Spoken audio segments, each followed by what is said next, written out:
Hey, it's my last 3 brain cells, and I'm slowly drinking them away. Welcome!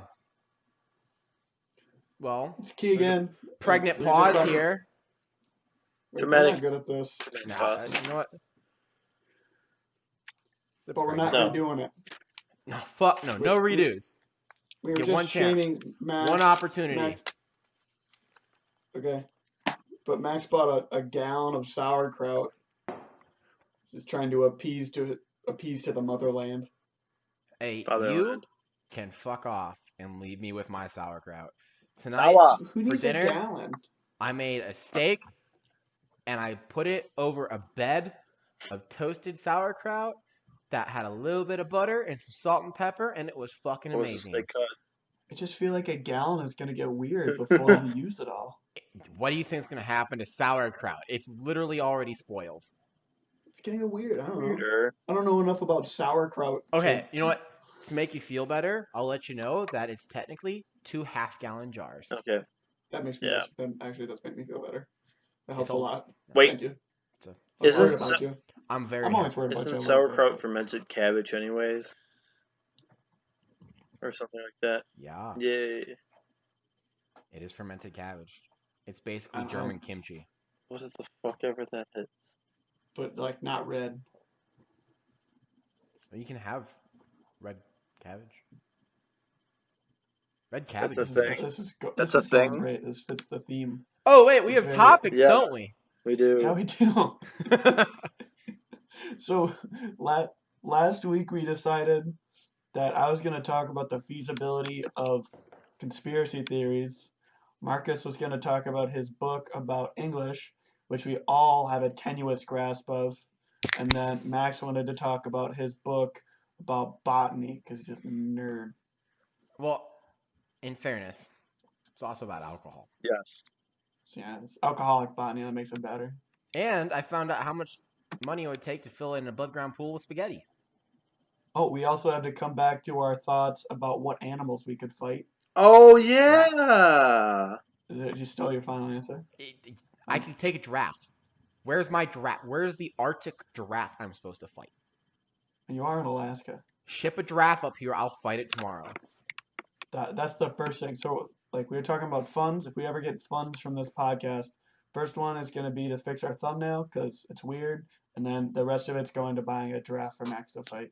I will fight it. I will win, and then I'll eat giraffe steaks for the rest of my life. I wonder how that neck tastes. Do you think it'll last that long? Yeah, probably. I just Very soak, springy. That's just one soak hell it of a in salt. brisket. Just soak it in salt and make stew, just like you do with squirrel. It's a lot of stew. Makes stew. Good freeze stew. Yeah, that's true. I just Use throw the it neck outside. meat off a squirrel. I feel like that's not a lot of meat. Well, not neck meat on a squirrel, just squirrel in general. It's just all neck. It's the Brock Lesnar of squirrels. It's just all neck. Can you imagine a squirrel with the neck the size of a giraffe? Or like, that's the worst thing. What I was gonna say, I was gonna say a squirrel that's like jacked, like Tom Hardy in The Warrior. He's got those like Uber traps when he's so big he can barely move his head. See, that'd be a squirrel with a no neck. Yeah, No neck I squirrel. don't know who wins, no neck squirrel or long neck squirrel Like evolution or in a fight? in a fight. I The mean, long neck squirrel can do the giraffe whip But- thing, but What- the no neck squirrel, he's like, just mad. like what level belt do they have in BJJ? Like, what are the rules? Is it the same belt system as human BJJ as I squirrel mean- BJJ? Yeah, I imagine so. Like body mechanics are body mechanics. But it's a squirrel. They have bodies. They have mechanics. Marcus, what's your thoughts on the Okay. squirrel BJJ hierarchy? They definitely do have, fuck, I don't, like, this is going great. There might be some, like, rules that don't apply to squirrels. Like Is it what? gi or no gi? Like what? No gi. We want it to be fast. Like have you seen squirrels go at it? They're like darting all over They the get place. after it. I feel like a gi would just slow it down. This is true. Two squirrels grappling now is just, like, in my head, and I can totally, yeah, that's amusing as fuck. But one has a really short neck and one has a really Okay, long so neck. it's just, But which one wins? Just based on neck length. I mean, short neck because you're not gonna be able to do any neck cranks or fucking This is true. anything. Like, imagine Yeah, if they were I was just wrestling gonna you trying say. to pin him. You'd never be able to run a half on that dude. Oh yeah, no neck. It'd be hard. A You wouldn't fucking even get your hand through there. dude, a guillotine? Not even. No, Yeah, no way. not a chance. Just lift him off the ground like a board. Yeah. Well, I was gonna say like once it gets in like super close, like that long neck squirrel is kind of fucked then, anyways, because Yeah. What is he gonna do with a big neck? It's just a big target, So He's gonna have the reach advantage. That's what he's gonna have. yeah, It's a big he could target. They're not could bite him. dueling with pistols. Oh, he can bite now him. this is a Why different not? question. Why not? I'm pretty sure biting's against the rules of the Squirrel BJJ Federation. This is true. That'd be a real Fuck, kick in yeah. the nuts. Pun They got big ones intended. too. There's like body size. Thanks for ruining the joke, Marcus. You're I welcome. love it. This is great. Okay. Does somebody have a burning hole in their topic that they want to talk about? Yes. I think it's important to follow up from last week. Maybe we can save my other topic for later, but I think it's important that we talk about spaghetti. Let's do it. Okay. I'll make this brief because we spent a lot of the last episode talking about spaghetti. But, so I figured out through a very useful website from the pasta company Barilla, I don't know, fucking Italians, that a single package of pasta is 8.5 cups of cooked spaghetti per package. Okay. Well, for those of you that forgot basic math and like conversions in like elementary school and junior high, there's 16 cups in a gallon. So there's roughly 1.9375 packages of spaghetti per gallon. So remember that. That's important information. That's like our standard, right? Mhm. That's the easy one. So now we have to figure out volume of we got to go find an above ground pool. So I pulled the Cornelius from Lowe's.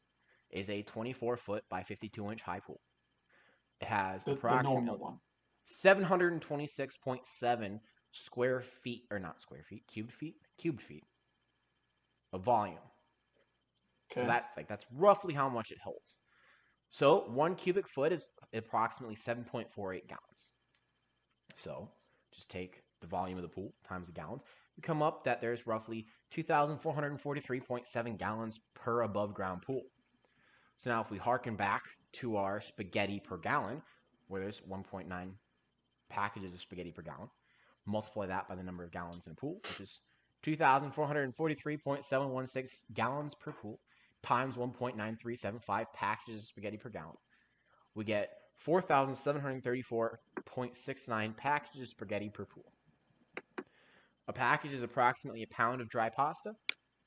According to Walmart, their cheapest package of spaghetti is $1.14 a pound. So the total cost of filling an above ground pool of spaghetti is going to be $5,397.56. So that's the third thing we're saving up for as a podcast. Yes. I will wrestle a giraffe in an above ground pool full of spaghetti. And we'll have a better thumbnail than we currently Yes, have. this sounds great. Yeah, but that's not the important part. This This is the main event. I need to work on my Bruce Buffer voice, but yeah. So for all of those of you out there that were wondering just how much it would cost to fill an above ground pool full of spaghetti, it's 100% economically feasible for you to do it. If you believe hard enough. If you believe. Okay. It's more than I thought it was going to be. That was a cheap What did spaghetti. you think? It's going to be like $200? I mean, maybe not quite $400, but definitely not $5,000. It's 2,400 gallons of spaghetti. Okay, well, when you say it like that, you're making me sound dumb. Okay. Oh, wait a minute. I don't have to make you sound dumb. Yeah, this is true. If we're going to keep talking about what we decided last week, we never did get a thorough answer from Marcus about, I didn't answer either, for the what animals you could fight. So the question was, what animal could you take in a fight with your hands, with like a Bowie knife, like a fighting knife, and with a spear. So Marcus, did you think of an answer for that, or you want me to go first? I can do it. So can we like modify these animals to an extent? Like in a If it's like situation. within Okay, so reason, like a What are you like gonna give him like armor and a no, shield? no. like I can fight a drunk chimpanzee, but not Yeah, a. Do I'm they have getting like at that. advanced combat No, training? no, no, no, no. Okay, so like I'm Oh, thinking I really don't want to fight this level 4 karate master chimpanzee. Like, what are you trying to modify? Like, are you gonna okay. like dye their hair red? I'm thinking It's termites, but they all only have 5 legs. I'm thinking a newborn. They all No, have not a newborn. chlamydia. Yes, they all have chlamydia. Okay, not a newborn. I'm thinking a drunk, neutered, I'm talking lobotomized about newborns and chlamydia. chimpanzee. I might be able to like beat him hand to hand, like if he's drunk, because his like obviously chimpanzees are extremely strong, but like if he's impaired enough, I might, and he's lobotomized and he's drunk, I might be able to get that by him. Otherwise, normal chimpanzee, I'm getting fucked. Um, I would say with a Bowie knife, a newborn bear, like black bear. Let's not go grizzly bear, but black bear. I'm very just like I don't believe in myself here with animals, I guess. And then, or like if I had like a spear. Can we come back to the spear question? Just give me like a minute to like. Yeah. I don't So know. I don't know. so I thought about. I really focused on the hand one because like once you have a knife, it's a big jump between hand and knife. Yeah. There's a big jump between knife and spear too. But like for hands, I don't like know what I would do to an animal. Like I was thinking about it like I don't know if I could take like a deer with my hands because I don't know how I would handle like what if you just choke out Yeah, every creature you find. I mean, I Like feel I like like it. I feel like it'd be really easy to throw a full leg ride on a deer and just throw a rear naked in and just see but where how it do you goes. get behind the but like I feel like you could do that to a doe, but if you had a buck, like you're gonna get stabbed.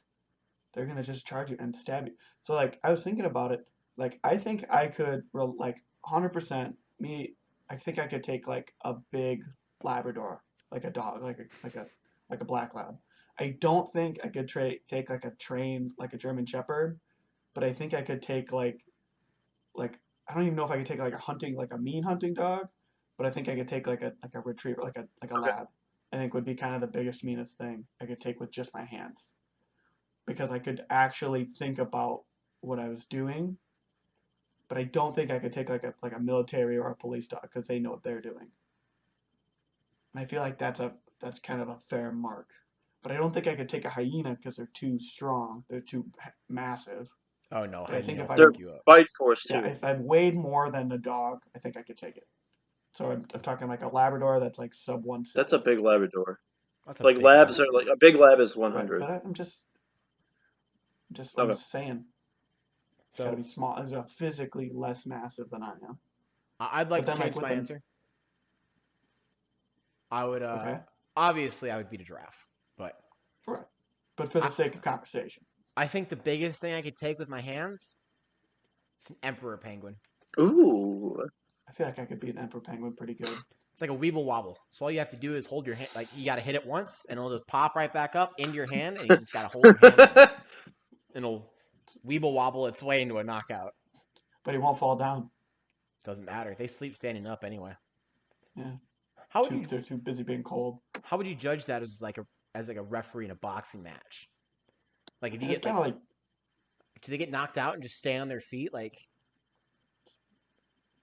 Do I you mean, there's like a rule in there that if they like if you stop defending yourself, but like if you lose the ability to defend did yourself, you that's take like a would the emperor flashlight? like a penguin TKO.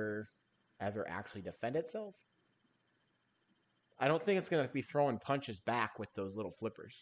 It's It's gonna it's try. just gonna hook at your eyes They with would the beak. just I think it's just gonna run away and squeak. That's fair. I also feel like, hey, there's a thing that you can like punch cows in the right spot and they die. I remember hearing that when I was like 10. So I think if that's a real thing, I think I could muster up the juice to like punch a cow in the right spot to die. But All right. it's Well, also a cow, not a bull. we need to figure this out. So I'm gonna fly back to Wisconsin, and we're gonna go around and punch a bunch of cows. Punch of cows, yeah. I have no idea if that's true or Okay. not, but I remember hearing it when I was a little kid. And so if that's true, if you can punch a cow in the right spot and it stops its heart, then I think I could take a cow. But when it comes to a knife, then it changes the game because you have the ability to actually like go on the attack at least a little bit. So, are you allowed to make tools with the knife, or do you just have to attack No, with the knife? you're just using the knife as like a fighting knife because then immediately the first thing you make with a knife is a spear. Mm-hmm. It's like kind of one of the immediate steps, and that's just the next question. For me, now that I think about it, since we talked about deer and it's deer hunting season, I think a deer, if I had a spear, like a moderately like in rut, pissed off deer with a spear, I might stand a chance. So Think you could take an elk? no, I'm not fucking around with an elk. Not like that. I mean, do I have one spear? Yeah. Or does this like? You have just the Just the one like Okay. 300 like the guys with the shield and the spear, but just the spear. Okay. No elk. The Spartan. Just like a whitetail buck. So I think you're selling yourself short. I Like, I think I think I could take a hyena if I had a spear. How are the Just animals? a single one though. Are they pissed off whenever we start, or are they like calm and like just minding their own business? Because it's They're in really the same boat that we are. They know that they're fighting us, and we know that we're Oh. fighting them. Oh, Ooh. fuck no. Like that's the thing. A walrus. Oh. On land, Yeah, on land, not in Okay. the water. yeah, that's what I'm gonna say. Like it's not a win. That's my Bowie knife. I think That's I your could take a Bowie knife walrus on answer? land with a Bowie knife. That's a good answer. I think I would take some damage, but I think I'd win. Yeah. You're bound to happen. Unless it's those like walruses from Skyrim. I don't know about that though. Oh yeah, Dude, they'd be I'm in not the fighting a horkers. horker. No. That's a Yeah. different kind of argument. Yeah, walrus is a good answer. I feel like I could take like a water buffalo with a knife. But with a spear, I feel like you can like it really ups your ability to defend yourself because you can keep distance. Yeah. It's like I feel like you could take a bear if you had like a decent spear, or you could take like a hyena. I don't know if you would be able to like get a good like a spot on like a tiger or something because like tigers are really powerful. But like I think you could reasonably defend yourself against something that is trying to bite you, but So not like claw you. it's not the biggest, but more dangerous. I think I could take a kangaroo with a spear. Oh, I think so. Kangaroos are pretty damn mean. I know, but and again, I don't think I would come out without a scratch, but I think yeah. I would win. That's fair. I'll give you a kangaroo. I think I would win against kangaroo. Think you take a crocodile? Yeah, they're not. Oh, if you're on land and you do the zigzagging, you'd probably be fine. Because they can't like. But you're not trying to run No, away. but You're like just trying to kill the crocodile. yeah, with no. the So spear. like if you're coming at them and you're like zigzagging on your way there, or if you're like zigzagging around him, like you're trying to like get on his flank or side or whatever, and you're just constantly doing zigzags. And I suppose people do just kind of grab. People do just kind of grab them. Well, and again, okay. So is it a modern spear or is it like a flint? Because if it's like modern, like good stainless steel, yeah, 100% I can take a crocodile. But if it's like remember the movie 300? Like those Yeah. spears. It's like a copper tipped spear, like a Yeah, bronze. But like, but it's in the movie, so it's probably equivalent to steel, like durability wise. Okay. But that's Yeah, style, I but with can steel, take a so it's not crocodile. gonna break. Take a crocodile. I can take a crocodile. see, like the funny thing is with this conversation, I was thinking more or less like something I could fight, like coming away mostly unscathed, not like with like a giant chick, like a chick or like chip or chunk of like my arm dangling around or whatever. Yeah. Like that's what I was thinking about. You're getting really close to a racism there. Yeah, you're right. I'll Yeah. give you that. Oops. But So we want to come out of this like more like a hunter than like Beowulf when he kills the dragon, because Okay. he doesn't like he technically Ooh. won, but he didn't survive. So Ooh. Speaking of which, I get to talk about that later. Briefly. Very briefly. Sorry. nice, because like Beowulf's super old ass English. Mm-hmm. Do you want to talk about that now? I feel like We could, like, oh, hashtag transition to. Yay, yeah, we transition! could do that. Sure.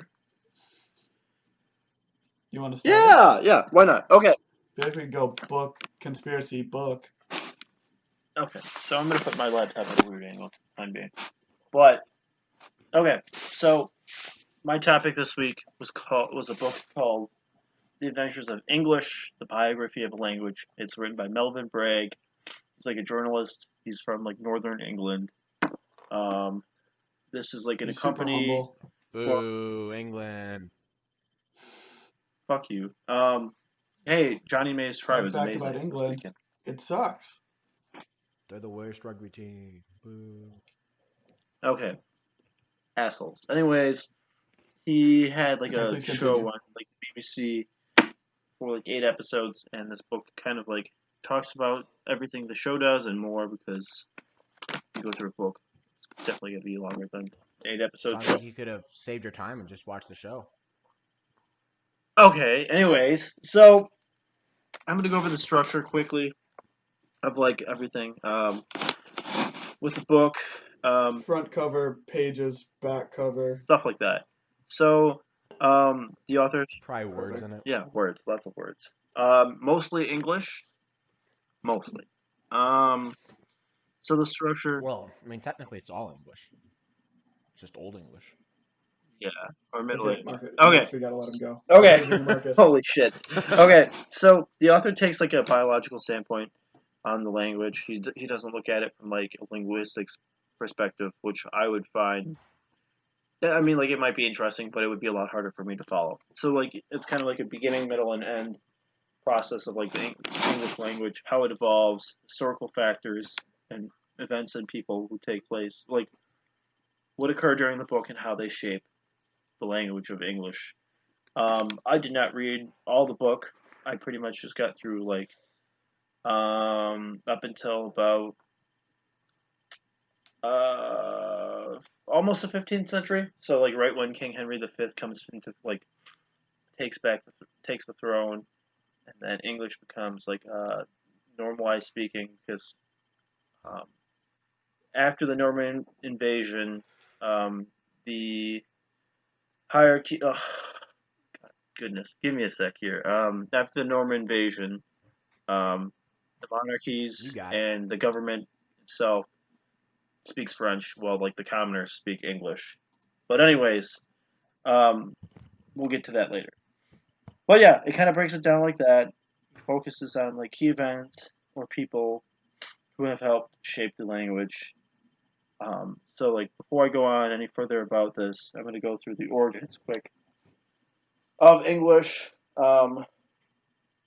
English has its roots in Britain and from some Germanic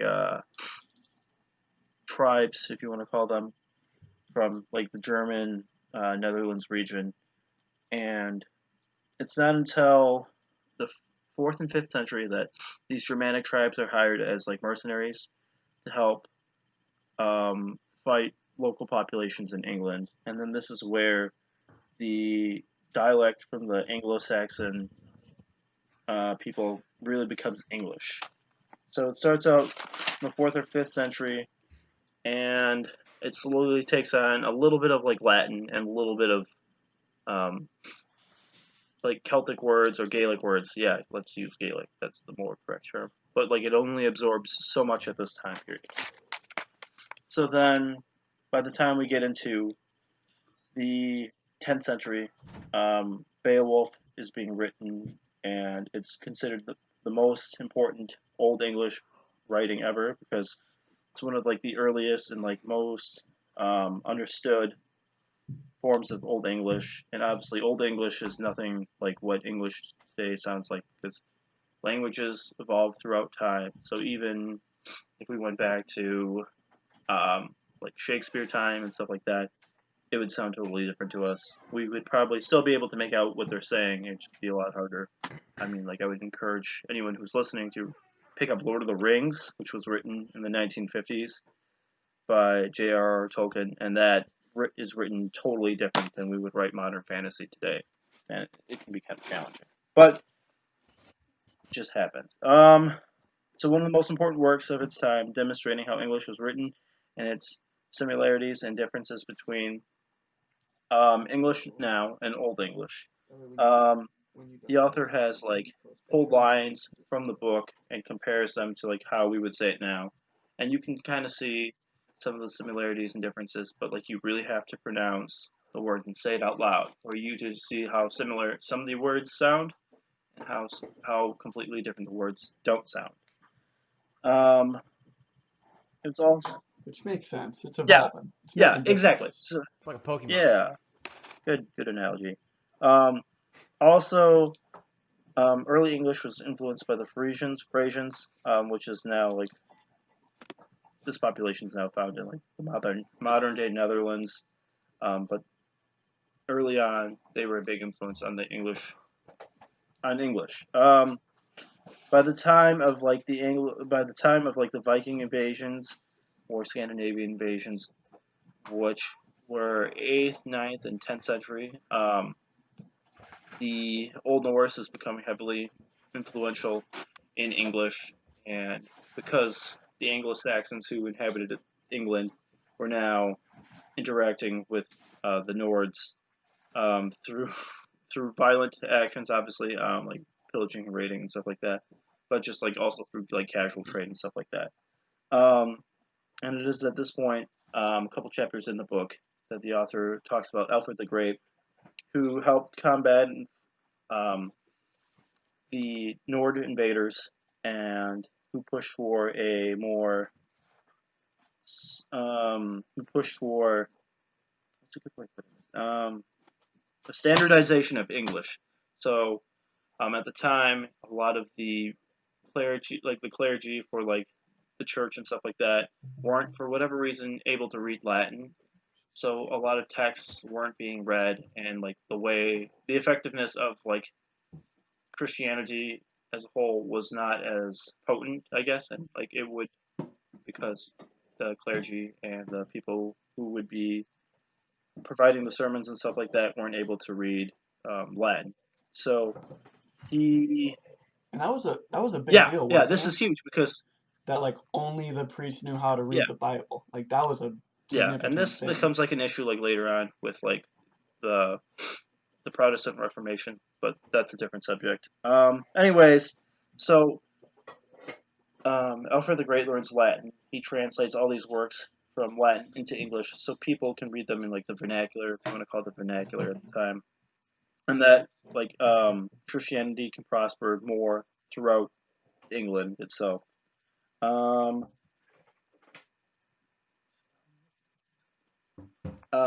Also, it is important to remember that after all this, England is pretty much divided, where the southwest is pretty much like Anglo-Saxon England, and then the north and northeast section of England is still ruled. But I think we're kind of getting into the weeds here. It's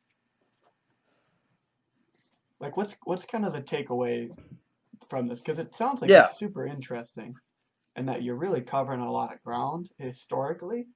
But how is the language changing? So it got carried over from these Germanic mercenaries, and then they mingled with the commoners, and then that became our modern English, and then we had to standardize that. Yeah. So Okay. as we're going, we started with kind of just mountain folk speaking weird English, and now it made the jump over to England proper. Yeah. Okay, so this is what I'm actually about to tie in.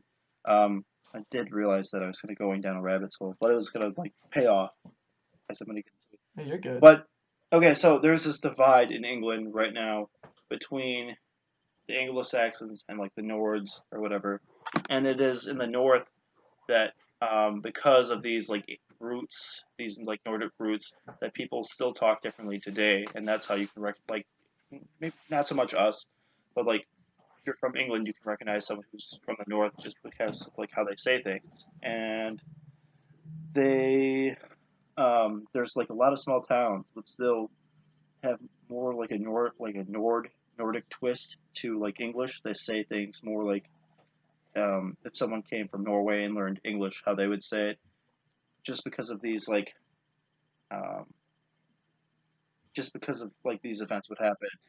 It's kind of a more Nordic influenced Yes, dialect, but they're still speaking English. Like if we went there and started yes, talking to these people, they would know what we're talking about. They could understand us. We could understand them. yeah, for the most part. But like it's still there It's to still this close day. Like enough. this, yeah, the impact is still felt to this day. However, the author points out that because most people are now moving to bigger cities, these dialects are being lost because people are moving to bigger cities and like less rural areas.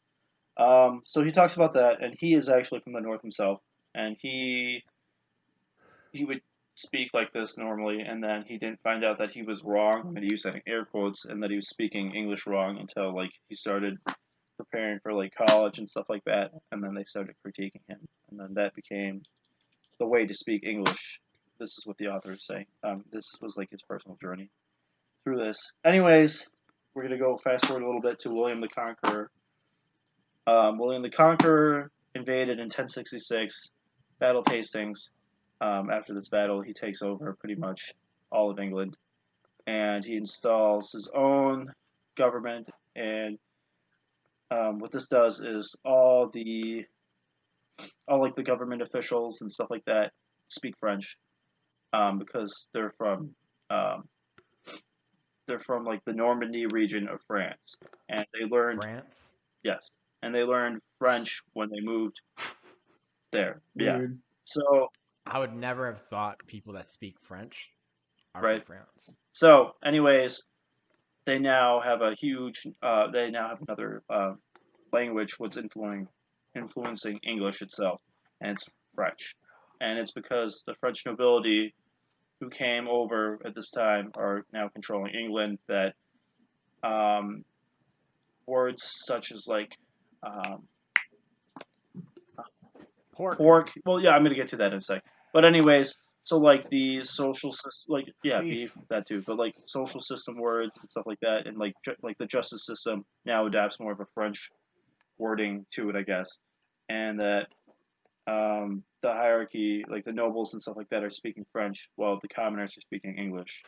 Um, and what this does is it adds a bunch of French words into the English language, including like food, for example. Instead of cow or like cow meat, it becomes beef. Instead of pig meat or pig flesh, it becomes pork. And they're trying to get away from like the actual like literal terms of pig flesh and stuff like that and make it sound more elegant as well.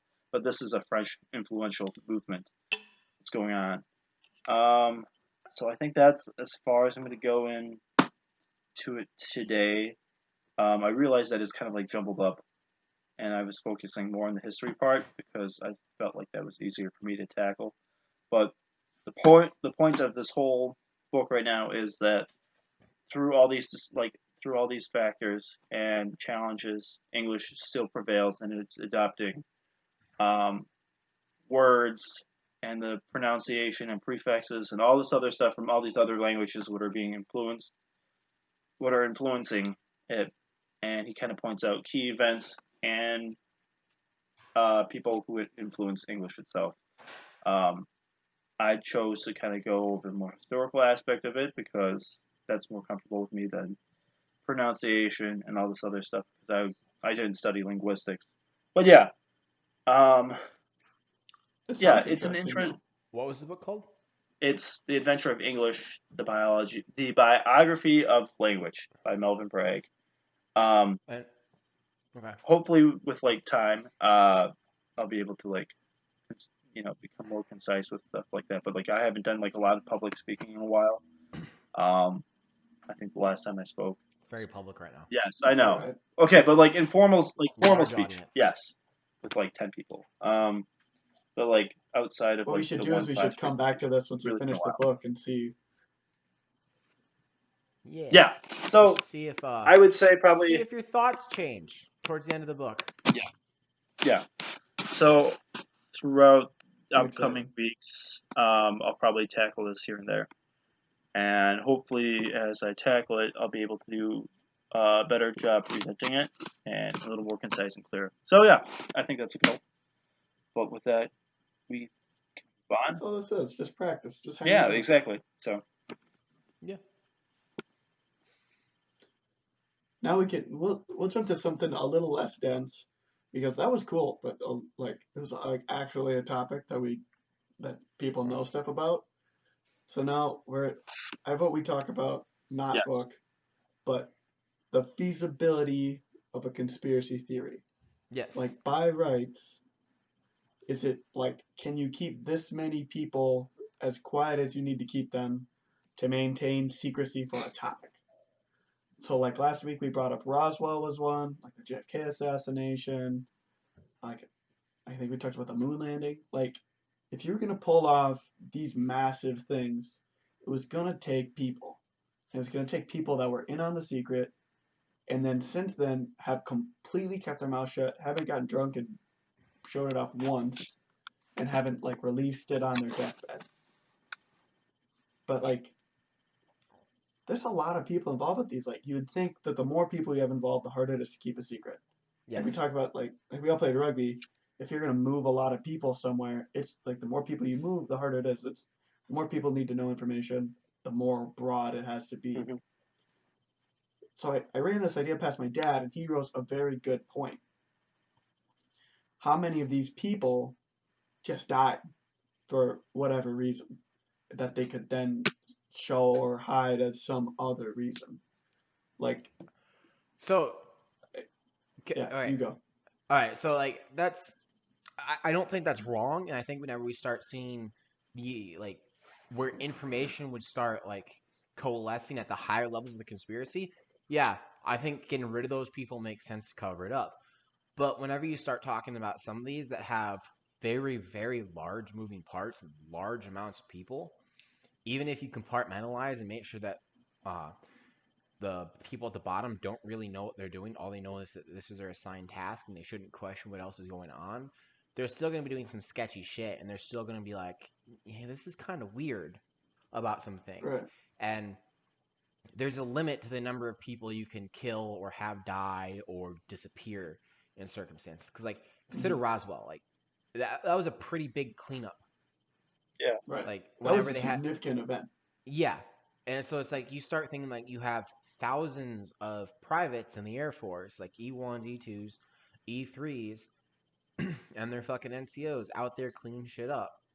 But Like, what's the percent chance that it was actually 1,000, but it wasn't like two crews of like 20 guys, and then one crew that actually saw everything like happened to die of radiation sickness or had something in their whatever chemical that they had to deal with every day that they just died.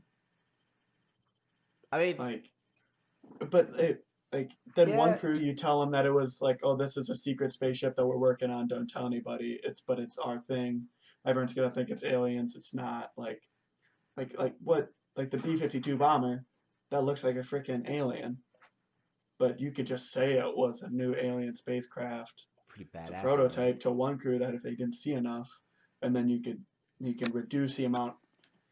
But like You mean, you'd think yeah, that even those guys would come out like, oh, it was a prototype thing that broke. yeah, I suppose, but I no, I really think that it would be too hard to cover up by killing or significantly harming those involved because you would end up with just such a large body count in most circumstances. It'd be almost more obvious. Yeah. Yeah, but like you bring up a really good counterpoint with the like B-52 and like the SR-71 and stuff of the like, those are projects that did actually happen that the public didn't know about up until the past like 30 years Right. that Like these aren't are real things. that aren't conspiracies. So there is at some level an ability for them to be able to keep secrets from the general public and potentially from foreign powers about new types of machinery and like projects they are working on. So that there is an ability there and there's somewhat a precedent set. But Which with is that, why a lot of these carry at least a little weight. That's why Alex Jones is so successful. It's because he throws 1,000 out there, but one of them hits. I mean, you get 10,000 pitches, you're gonna I hit them all think eventually. that's a good example too. Alex Jones really is like But the staple of that. So I mean, but one of the things that's kind of important to remember when it comes to conspiracy stuff about what they actually hid and wasn't found until it was released, and what people speculate about and are conspiracies, is the stuff that they eventually released that we had no idea about it. There wasn't a Right, zero. conspiracy. There was just no information, nothing at all. Right. People had no fucking idea. Whereas the conspiracies, these people are clutching at straws of information. They're trying to find stuff, and they think they can find all these things about all this stuff people are doing. Whereas in reality, the real situations doesn't exist. You cannot find that. You cannot find the Right. information. It doesn't come out. Do you think that's a tactic? Do you think they release false information, just like random crap that sounds like it could maybe be real, so that people, if anything was to slip, they're like, oh, this is one guy talking about one plane. yeah, I feel Mm, like that's possible. Like, is that something you think they engage in? Is that worth it, or do you let it just? Now, Do you think that just happens? now I don't know. Like in like the 50s and 60s and 70s, 100%. I think that like with specifically with like Roswell and Area 51 and stuff, where they're using it as a aircraft testing ground, and like Hmm. all the UFO sightings, I 100% think that they had like they found out like that like someone observed one of their fucking planes go up, and the dude like got mentioned in the newspaper, and then they probably paid fucking like 10, 15 actors to go out and act completely crazy to discredit this dude and be like, no, the dude's obviously nuts. He's Right. like, all these people are talking about seeing stuff, and they're just the Aliens craziest with little people I brown, know. little gray And then there's dudes. this one dude that kind of like is somewhat believable, but he's obviously going to be lumped in with these other 15 dudes, so Right. or he's going to get discredited. That, yeah, I think that type of stuff happens. See, that sounds like a thing that they would do. Yeah. Like if they could catch wind of that, like that sounds Yeah. exactly like something that someone would go, oh, Okay. throw it, just cover it So up. how do Yeah. you? Okay, so do you guys remember when the government officially announced like that aliens exist or something like that? That was like, what was that in like May or something like that?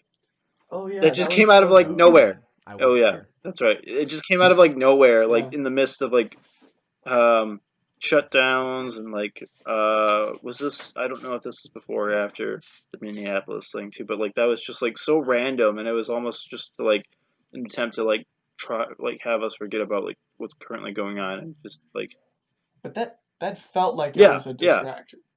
That felt like something that, but that could be just as well true that everyone just like they released it, and it felt so much like a distraction that that was an hmm obvious farce. But what if it was true? But then you're in the infinite kind of conspiracy loop of, but what if it was true? But what if it? But like, Didn't they like come out and release more stuff about that? Like I recently, thought so. like past couple months or something? I'll do some research over the week and see like about that alien release. I'll look because like that was a thing though, but it felt like a distraction because like there was all sorts of crap going on like with the government, like they were messing with hmm budgets and stuff in a really significant way, and then just like the government just said aliens exist one day when in the middle of the yeah, pandemic and they're changing all this stuff. Like No. it How was is too yeah, convenient. exactly. how is that not a distraction? Right. So there's the real conspiracy, right? Is how much of the information that is conspiracy theory information is actively released to hide stuff that's in plain sight. Exactly. Yeah, It's like that's a tactic and a half, dude. That's smart. They're playing 3D chess, and we're all just living in their world. Right. We're over here playing that like the game that you play on Chrome when your internet's down. It's just like a jumping dinosaur. funny. It's a good Eh, game. All I'm saying. Dude, I can see going pro on that. Even there's a competitive scene, Yes, I hope so. without we'll doubt. find out. There's definitely Oh, separate talking point if we're kind of transitioning off of conspiracy theories. I was in a Zoom chat earlier this week, and it felt like my soul was exiting through my ears. It felt like my brain was trying to exit my body via like every or like I it was terrible. It was an absolute hellscape. It was the worst So thing that I could ever describe. so you mentioned this. Like Yeah. what made you want to kill yourself in the middle of a Zoom meeting? Besides the fact that it's a Zoom meeting. Okay. So I'm at work and we have these required trainings. We have this new project coming out and we need to get everyone up to speed on how to do the new project. It's a big collaborative effort, whatever. But so they're like, we're gonna record this training so that people can watch it later on. And I preface that because then it means be on your good Zoom behavior, essentially. So they start it, person that's presenting is presenting, they're doing a great job, but they don't have anything prepared. They're not familiar with the software, and there's someone else in the Zoom chat that's like breathing like a baboon that just ran a marathon into their mic. Oh, so Like hard, like Yeah, I was just gonna say, it sounds like into me. their microphone the whole time.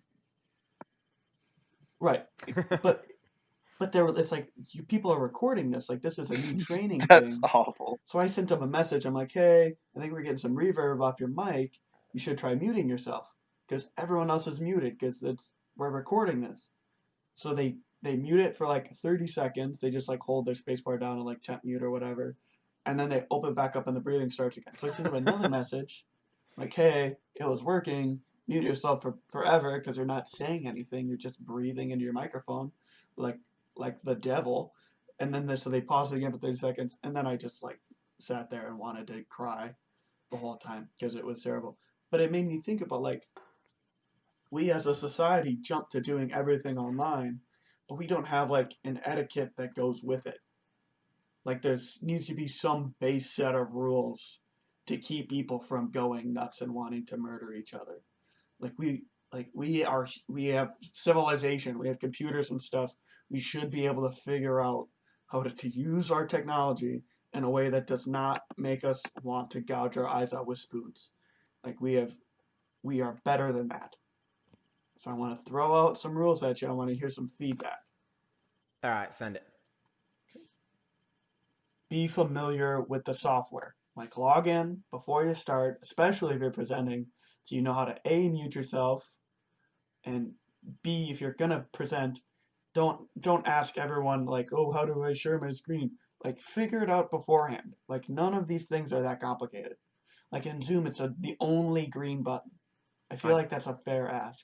That is incredibly fair. I think anytime you like have to use software for any sort of like professional enterprise, Figure it you out. should be somewhat familiar with it so that way you just don't look like an ass. Right. Have the files open. Like if you're presenting, have the stuff you need open before you start. If somebody asks a question and you need to open something, that's a different story. But like hearing the clickety clack and watching someone like dig through their files, Yeah. it's like this is a waste of time for everyone to like start. Like you're not starting at a good point like for your presentation. No, Like you should have your files open before you start. there's no reason it should be any different than giving any other sort of presentation. Like Right. you should, if you're holding a presentation in a conference room in a big city building, or like somewhere like that, you should whenever the people you're teaching or like presenting to walk in, your presentation should already be up. That is the expectation that you are there and ready to go when you're not wasting their time because you're the one presenting, you're the one with the valuable information, and you're trying to get that out there. Yeah. You Perfect. should, like I think that's 100% fair. Those two fair. Okay. So here's where they get a little more provocative. You should be actively muted and only take yourself off to speak. Like there should be the same amount, if not more, social pressure to be dead silent because it's so easy to be dead silent. Does Like if you're giving a presentation, the expectation should be no background noise. And So there should be no tolerance for it. I'm not super familiar with Zoom. Does Zoom not have a push to talk function? So you can mute yourself, so it's on or off, but then you can have a temporary push to talk feature. But that requires people to know two buttons instead of a single button. That's So fair. what people always do is they'll just unmute themselves overall and speak and then remute themselves. But a lot of people are terrible people and don't mute themselves to begin Also, with. So they're just on. Also, I was gonna say, like, I know with like school and stuff like that, if we have like 20 people who are not muted, it slows everything down, at least for like in my Zoom classes I've had, and Oh yeah. it's a terrible experience. So yeah, like just being muted in the first place. Good. Right. You should be 99% of Yeah. the time you should be muted, and you should only be unmuted to actively speak. Absolutely. Okay. And then This here's the isn't. last one. Oh, here's the last one that I thought of at least, but I'm very open to ideas. It's okay to tell someone that their like technology or whatever is not working. Yes. Like you had to be open to feedback. Like that same person, the next day we were in another training and they had this wicked like noise, this like terrible computer static that was coming out and you couldn't understand them. Their Wi-Fi was garbage and it was just like you are taking away from the conversation by trying to be a part of it, and it's okay for you to not talk or to stop, fiddle with your technology and rejoin. Yeah. And part of that is like other people in the call have to be able to call out that person and like that's okay. Yeah. I don't think that's any different than having like your cell phone go off in the middle of a presentation where you're in person. Like there's times that come up where you have to deal with something, you have to futz with something, and potentially leave the situation to go do something else. And most people, not all people, because some people fucking suck, but most people consider it common courtesy that if you are watching someone give a presentation, your phone goes off, or something Mm-hmm. starts being super loud, like you're not going to sit there and eat a bag of chips while someone's giving a presentation, but like you step out. Like Right. that's not weird. That is Hmm. common. I, But I there's don't know why that would be any different in a video presentation. At the very least, you can mute yourself. but this the interesting part for online is that you can't always hear when your mic is garbage. No, Like most of the time you can't hear yourself. like I'm sure my mic is garbage right now. But like, and if your mic was that garbage and it was like actively painful for us, it's not your job to tell you that your mic sucks. It's our job to tell you that your mic sucks. Yeah. Yes, But like I there needs to be like a written rule that it's okay to tell each other that our technology's not working. so I want to add one more to that, and that is Do it. you shouldn't have a mic that sucks to begin with. Like you don't need a podcast mic. You don't need some like $100 awesome sound recording mic. But at the very least, you can go out and spend 15, $20 and get yourself a headset or something that just doesn't Yeah. suck. You can get it like a USB lapel mic for like $4. Exactly. Like if you're going to be doing any sort of substantial video calling or video chatting or chatting online or recording, it is your responsibility as that person speaking to make sure the other people can hear you. I would also raise that like if you are working in a job that you like get or have to work from home, the expectation should either be that you have everything to work from home, so that's part of your kit, Yes. or it's provided to you. Yeah. I think that's fair. Well, that's Do you have any No, I additions, think that makes Marcus? sense. I think just part of it's just like personal responsibility and ownership, which you guys have talked about. Mm-hmm. So yeah. There's a one of the components of this is actually a neat one. So there's a like when you hate people chewing in your ear, that's like an actual thing. It's called misophonia, and it's genetic.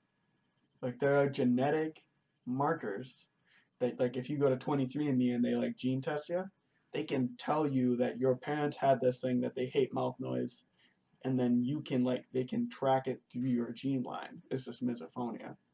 That's So like a wild. lot of people hate that stuff and have no control over it. Like it's literally genetic. weird. Yeah. So I think having this like base set of etiquette is inclusive to the people that just cannot stand that crap. Because I freaking hate that shit.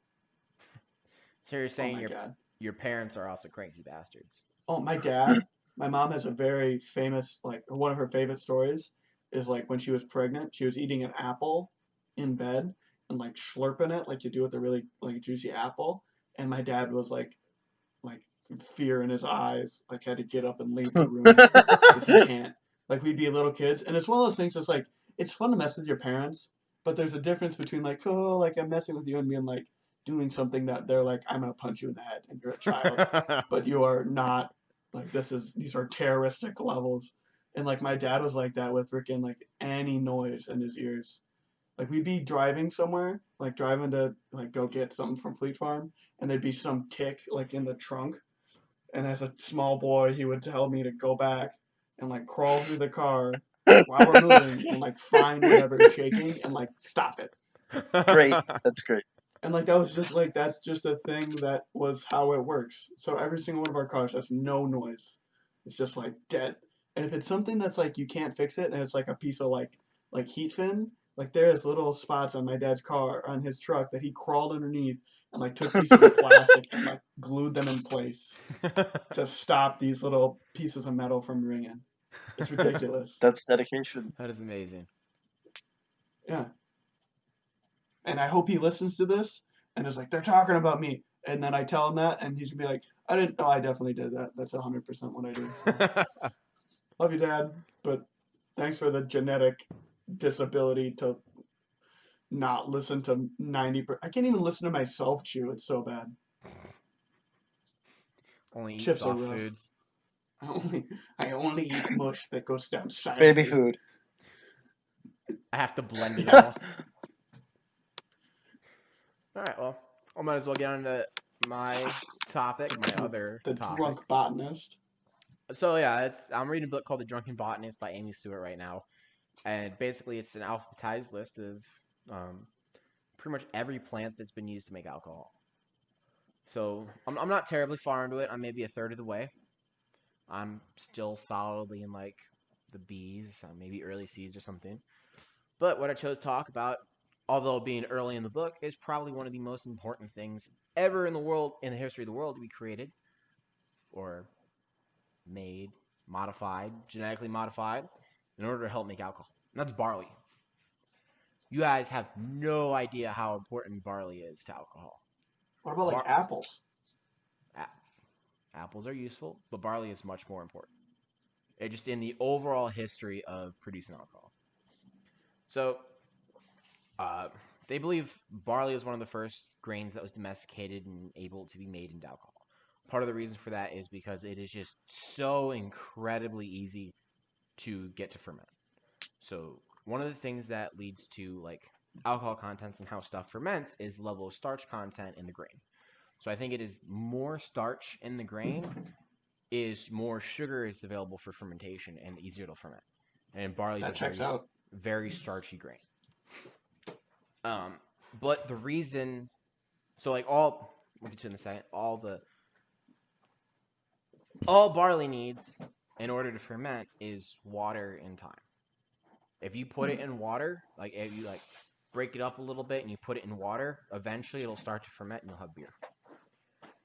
Did they actively add yeast in those beginning steps, or was it just naturally, like just environmental? Yeast. So yeast exists in everything, right? It's a bacteria, like it's a natural bacteria. It's a fungus. It's a fungus that just exists. Thank you for that correction. It's on microbiology. And the types of yeast that are used in all sorts of things are like just completely different. Like actually the same yeast that is responsible for making cider will turn a batch of beer bad. And it comes from oak. So it's not even found it's just all sorts of weird, dude. Like, so for most of the early fermentations, it was just barley in a wet mash was just left out overnight and started to bubble in the morning. And someone's like, is this good? And it was like, I don't know, Grog, why don't you take a fucking drink of it? And Grog takes a drink of it and goes, oh, shit. Man, that's really good. Well, it wasn't a big thing with alcohol in the early days that you couldn't trust the water, but you could drink beer. That's exactly that was the thing. Like that wasn't so much the early days, but that was like of like human race, like of Homo sapiens. But that was the early days of the United States. But back to barley. The really important thing about barley is it has, for some reason, it has this ability where it can cause other stuff to ferment. So you can take grains that aren't as easily fermentable, like rye and like wheat and potatoes, and you can use it to get the fermentation going, and then it'll start to ferment the starches found in those plants. Kind of like a starter. Yeah. So that is the most important thing about barley and why it is one of the most important if not the most important grain or plant cultivated to produce alcohol, is that it is able to ferment things that are typically unable to ferment otherwise. Hmm. But other interesting facts about barley is it's believed to be one of the earliest grains domesticated. No one knows why. I'm sure someone knows why or has theories why. I don't. And it is believed to be one of the reasons that human beings settled down and started to like take up agricultural practices as opposed to being hunter-gatherers was in order to farm this grain. Not just this grain, but many other grains. But this was one of the ones that they were able to. Yeah, this is one of the staple ones. It grows very easy. It grows in almost all climates. It's not a super intensive crop. It can grow to very, very low temperatures. Like it has two sowing seasons. You can sow it in spring, as is like typically traditional, but you can also sow it in fall. So like if you sow it in spring, you harvest in fall, and if you sow it in fall, it'll grow through the winter, and you can harvest it in spring. How deadly. It is very, very durable. It doesn't really succumb to like disease or insects or anything. It's a fucking great plant. But the big thing with that theory is that, like, what I want to talk about is there's a lot of scientists or like historians that are starting to believe that one of the reasons human beings settled down and actually started to take up agriculture was in fact to farm for grains and produce that they were able to then transform and produce alcohol with. And that alcohol and production of alcohol is one of the leading factors in causing human beings to start to become an agricultural society. And I wanted to hear your guys' thoughts on it. Because to me, that makes sense. But I know everyone has different opinions. I mean, I think that carries weight. to me, I was gonna say like that makes sense because alcohol is such a big part of our lives. Obviously, it makes lives like our life more enjoyable, at least at times. Just forget about the hangover, but you can like enjoy yourself. So I would imagine if you're used to like if you're a nomad and you're used to like traveling around and constantly looking like for food, and you find this great substance that allows you to become intoxicated and enjoy yourself with like that might make you want to think about change your whole life because I mean like alcohol really is like a life changing substance. So like if you can then start to That's process fair. it, yeah, I think so. So that makes I think it carries more weight, like from a safety kind of health point of view.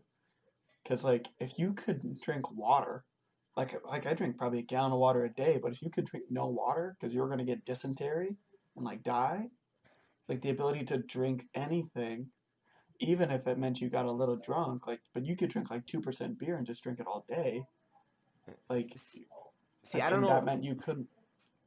I don't know how much that's going to apply to like early hunter-gatherer societies. Whenever most things like dysentery and other like water diseases, like typhoid and stuff, are more commonly linked to large yeah, populations living in close Like you could get like confines. giardia, like you could always get something from drinking out of the water. Like you can always get sick. But Yeah, just being like guaranteed like I'm sure it was like you didn't have typhoid because you didn't have populations, but there's always stuff yeah, in the water.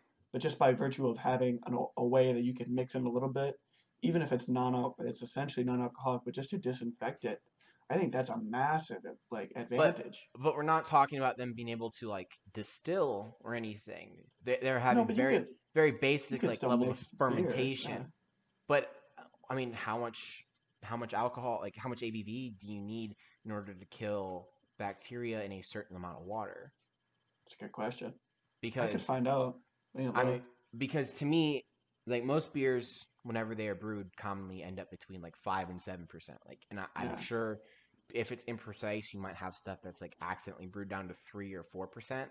But if you're fucking Grog the Caveman and you're out there in the middle of North Europe or the steppes of Asia or like the Middle East, where they actually made beer for the first time, like you don't have a gravitate or a fucking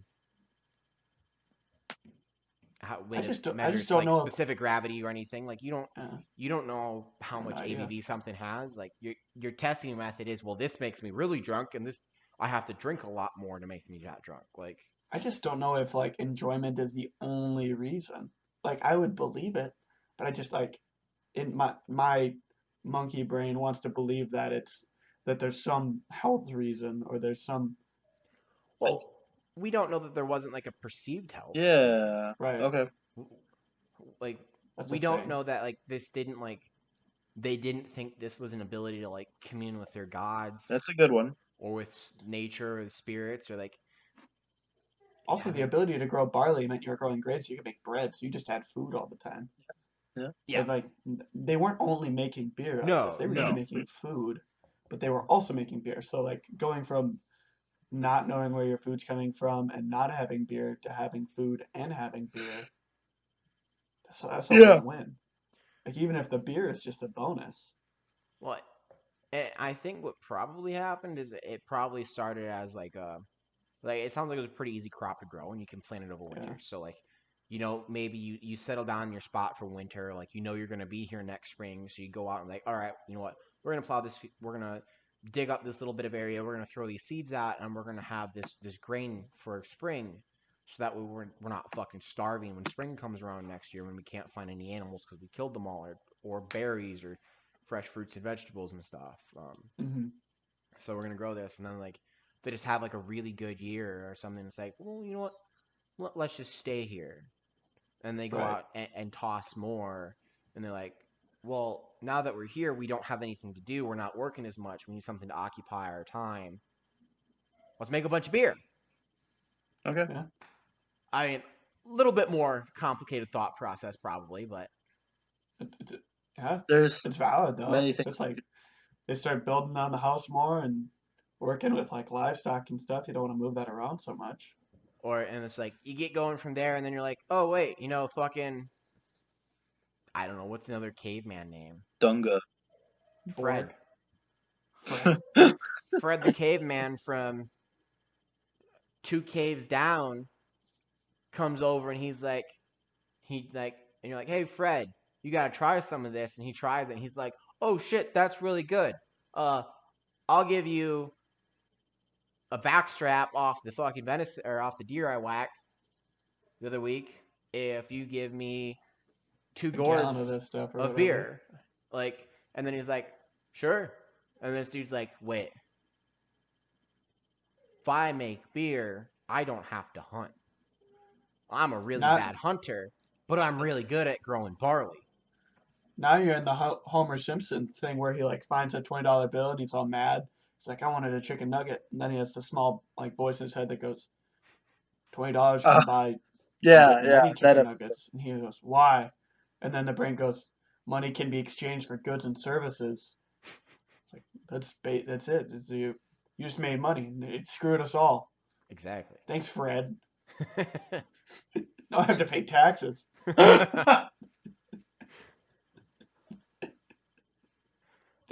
So barley, good. Yeah, that's Yeah. kind of fun. Very nice. Yeah. There's a bunch of fun little tidbits in this book. Tidbits like the pineapple So- chunks. Yeah. Well, It's I haven't something. gotten to Or pineapple yet, but whenever I it get was a there, I'll poor let you know. joke. Hey, do you guys know the story of like why a gin and tonic is so popular? Does it have, It's a heck does of it a have to story. do with the 30 Years of War? I think that's a story that needs to be saved for next week. Think so? We're getting a little Getting a little late long. on time. Yeah. Right, we gotta decide what we want to talk about too. Oh yeah.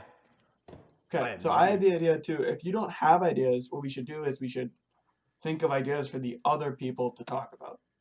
Like that's That's fair. also an option. Okay. Like what do you want to hear from the other guys? Like what burning questions do you have? Because like Max, I don't know if I've ever really talked to you about the fact that you're like a champion power lifter, like at a very high level. And I don't know if like I've lifted with you and I've been one of your friends for a long time. I stood in your wedding, but I have no idea like what your lifts were. I don't know what's the story there. I feel like there's a whole Ooh. boatload of stories about Max winning a bunch of gold medals lifting heavy things. Me lift heavy things. Ugh. Yeah. That's extended the stories. Well, Okay. and eating. I got a couple good ones. I think I could probably I would love to find hear a about couple of that. them. I think that's a good thing to bring up in here.